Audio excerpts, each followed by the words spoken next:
Hey guys, मेरा भी नवीन आप देखे नवीन टेक्निकल जॉन। तो गाइस आज हम बात करेंगे पोको X5 Pro 5G के बारे में।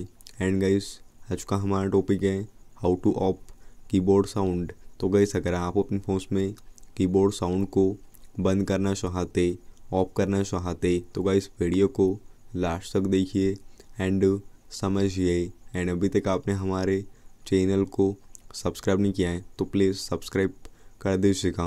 तो आप क्या करिएगा, सेटिंग्स में जाइएगा एंड नीचे में आप एडिशनल सेटिंग्स पे क्लिक कर दीजिएगा। तो यहाँ पे आप लैंग्वेज एंड इनपुट पे क्लिक कर दीजिएगा एंड यहाँ पे आप मैनेज कीबोर्ड पे क्लिक कर दीजिएगा एंड जीबोर्ड पे क्लिक कर दीजिएगा। तो यहाँ पे आपको प्रेफरेंसेस वाला ऑप्शन पे क्लिक कर दीजिएगा। तो यहाँ पे आपको ऊपर में साउंड ऑन की प्रेस वाला ऑप्शन दिया जाता है। तो गाइस अगर आपके फ़ोन में यह ऑप्शन ऑन होगा तो आप इसे ऑफ कर दीजिएगा, बंद कर दीजिएगा। तो आपके फ़ोन में कीबोर्ड साउंड बंद हो जाएगा, ऑफ हो जाएगा। तो गाइस यह था आज का हमारा टॉपिक।